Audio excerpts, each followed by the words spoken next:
Hi friends, Pandian stores upcoming episode என்னென்னு பார்க்கலாம். ஒரு வண்டிக்குள்ள 6 பேர் வர முடியாமல் கஷ்டப்பட்டு தவிச்சுக்கிட்டு வர்றாங்க. வரும்போதே எப்படி அத்தை மாமா கிட்ட சொல்லணுமா வேணாமா அப்படின்னு ராஜி கேட்க, அதெல்லாம் சொல்ல வேணாண்டி, சொன்னால் அவ்வளோதான், நீ என்ன டான்ஸ் ஆடினியா அப்படி இப்படின்னு கேட்டுப்படுவார். பேசாமல் வாங்கடி, அப்போ வண்டி வர்றது தெரியுமே, வண்டி வந்தால் ஏதோ சமாளிச்சுக்கலாம், என்னன்னு சொல்லி சமாளிக்கிறது, எப்படி சமாளிக்கிறது, அடியே எப்படியாவது சமாளிப்போண்டி, கதிர் வாங்கிட்டான் அப்படின்னு சொல்லுவோம். இவ்வளோ வண்டி வாங்குறதுக்கு காசு எவ்வளோ ஏது போதுமா, எப்படி கிடச்சிச்சு அப்படி இப்படின்னு துருவி கேட்பாரே மாமா அப்படிங்குதுங்க மீனாவும் ராஜியும். அடியே ஏதாவது பண்ணிக்கலாண்டி, இப்போ தான் இந்த லோனுகள்லாம் போட்டு வாங்குறாங்கல்ல, அம்மா நீ சரியான ஆள் அப்படிங்கிறாங்க. அந்த மாதிரி சொல்லிக்குவோம் விடு அப்படின்றாங்க. அதுக்கப்புறம் பார்த்தீங்கன்னா காருள்ள போய் வீட்டில் இறங்கிடுறாங்க. பாண்டியன் பார்க்குறாரு, என்ன ஊரெல்லாம் சுற்றி பார்த்துட்டு வந்துட்டீங்க, ஏண்டா கடை இருக்குங்கிறது கொஞ்சமாக தெரியுதா தெரியலையா, யாருமே இல்லாமல் விட்டுட்டு போனால் என்னடா பண்ணுறது, யாராவது ஒரு ஆள் இருக்கக்கூடாது அப்படி இப்படின்னு கத்துறாங்க. அதுக்கப்புறம் சரி விடுங்க, போயாச்சு வந்தாச்சு, இன்னும் ஏன் நொய்யின்னு அதையே சொல்லிகிட்டு இருக்கியே அப்படின்னு சொல்லிட்டு உள்ளார போகிறாங்க. போயிட்டு அப்பா பாப்பா அப்படின்னு சொல்லி பேசுகிறாங்க. அடியே தங்கமேலு கொஞ்சம் காஃபி போட்டு கொண்டு வா, இதோ போட்டு வரேன் அத்தை அப்படிங்கிறாங்க. என்னடி உன் முகமே ஒரு மாதிரியாக இருக்குது, ஒன்றும் இல்லை அத்தை அப்படிங்கிறாங்க. தங்கமேலு மூஞ்சியை தூக்கிட்டு இருக்க காரணம் என்ன, அவங்க சரவணன் தான் கேட்டிருக்காங்க இல்லையா, டாக்குமெண்ட் கொடுங்க, ஆதாரம் வேணும், அந்த தொலைஞ்சு போன சர்டிஃபிகேட்லாம் வாங்கணுன்ட்டு, அதனால அவங்க தூக்கி வச்சுட்ருக்காங்க. பயத்தில் இருக்கிறாங்க, கோவத்தில் இருக்கல. ஆனால் அதை கரெக்டாக கோமதி கண்டுபிடிச்சி கேட்குது. அடுத்து பார்த்தீங்கன்னா எல்லாம் ரிலாக்ஸாக சாப்பிட போகிறாங்க. சாப்பிட்டுக்கிட்டு கீழே பார்த்தீங்கன்னா அடே பாண்டியா அடே அப்படின்னு சொல்லி ஒரே சவுண்டு. பார்த்தா வெளியில் வந்து கத்திக்கிட்டு இருக்காரு ஓவராக பாண்டி. இங்கே சக்திவேலு என்னடா அப்படின்னு எல்லோரும் வெளியில் வராங்க. வெளியில் வந்தால் என்னடா ரொம்ப ஆடுறீங்களா அப்படி இப்படின்னு கத்துறாங்க. யோ என்னையா நாங்கள் போனக்கு பிரச்சனை, நாங்கன்னே ஆடுறோம் அப்படிங்கிறாங்களா. ஆமாம் நீங்கள் ஆடுற ஆட்டம் கொஞ்சமா நஞ்சமா அப்படிங்கிறாங்க. என்ன இவன் புரியாமல் பேசிகிட்டு இருக்கேன், வா கோமதி அப்படின்னு கூப்பிட, டே நில்லுங்கடா அப்படின்னு சொல்லிட்டு, என்னப்பா பெருசாக பேசுகிற, நான் உழைச்சி ஒத்த ரூபாய் இருந்தாலும் அடுத்தவன் தேவையில் வாழ்கிறதில்ல அப்படி இப்படின்னு சொல்லுவேன். ஆமாம் இப்போ என்ன அப்படிங்கிறாங்க பாண்டியன்.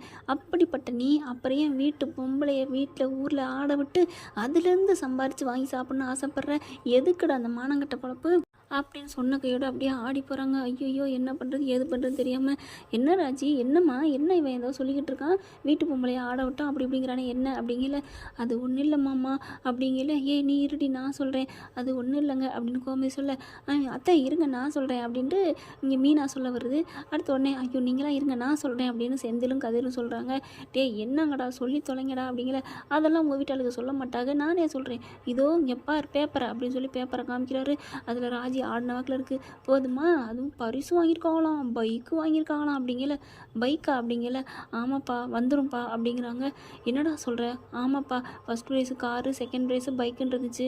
ஆனால் ராஜிக்கு ஒரே ஆசை, எனக்கு நான் பைக்கு எப்போவோ ஆசைப்பட்டேன்னு சொன்னேன், அதை மனசில் வச்சுட்டு எனக்காக பைக்குக்காண்டி ஆடினாப்பா, எல்லோரும் பாராட்டினாங்க தெரியுமா, இவ்வளோ இங்கே பாருங்கள் செல்லுலாம் வந்திருக்கு அப்படின்னு போட்டு காமிக்கிறாங்க. சூப்பர் பெண், அந்த அப்படி இப்படி வீரமங்கை நடனமங்கை அப்படின்னு சொல்லிட்டு, இந்த மாதிரி ஒரு திறமை உள்ள பொண்ணுங்களாம் வளரணும், நாட்டுக்கு முக்கியம் அப்படி இப்படின்னு பேசுகிறாங்க.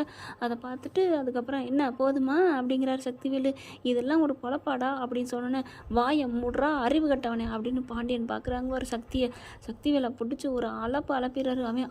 அப்படிங்கிற மாதிரி சக்திவேல் பார்க்க, உடனே இங்கே பாண்டியன் என்ன பண்ணுறாங்க, என் வீட்டு பொண்ணு டான்ஸ் ஆடுது பாடுது, இதை கேட்க நீ யாருடா, உங்கள் வீட்டு வழியில் வர்றம்மா ஏதாவது பேசுகிறம்மா, சும்மா நீ ஏன்டா என் வீட்டுக்கு வர்ற, பெண்கள் நடனமானா தப்பான ஆயிருமா, ஏண்டா நீ ஆடுறியடா, உங்கள் வாழ்க்கையில் ஆடுறீங்களே, இதை விட வாடா இது கேவலம், என் வீட்டு மருமக இங்கே பாரு எவ்வளோ ஃபேமஸ் ஆகி வந்திருக்கா, எவ்வளோ நல்ல பேர்னு எத்தனை பேர் பாராட்டியிருக்காங்க பாரு, இங்கே பாரு மொபைலில் பாரு 50 பேரும் பாராட்டுறாங்க, இந்த மாதிரி பாராட்டக்கூடிய மருமக கிடைக்க கொடுத்து வச்சுருக்கேன்டா, அவள் என் வீட்டு மகாலட்சுமிடா, எப்படியெல்லாம் ஆடுவா பாடுவா, என்ன வேணாலும் பண்ணுவோம், இப்போ கூட நாங்கள் ரெக்கார்ட் டான்ஸ் போட்டு கூட ஆடுவோம், உனக்கு என்னடா உன் வேலையை பார்த்துட்டு போடா அப்படின்னு சொல்லிட்டு பயங்கரமாக அறிவு கட்ட அவனேன்னு சொல்லி திட்டி விட்றாங்க. சக்திவேல்னால ஒன்றுமே பேச முடியச்சே, வேஸ்ட்டாக போச்சு அப்படின்னு. அப்போ தான் வந்துட்டே உனக்கு தேவையா இந்த மூக்கடிப்படுறது அப்படிங்கிறாங்க. ஆத்தா நீலாம் ஒரு ஆத்தாவா, நான் என்ன பண்ணுறது, நீனா போயிட்டு அடி வாங்கிட்டு வர்றேன், நான் என்ன பண்ணுறது அப்படின்ட்டு, வா வீட்டுக்குள்ள அப்படின்னு கூப்பிட்டு போயிடுறாங்க. ஒரு நிமிஷம் நில்லு அப்படின்ட்டு பாண்டி என்ன பண்ணுறாங்க, அப்படி கிட்டக்க வராங்க.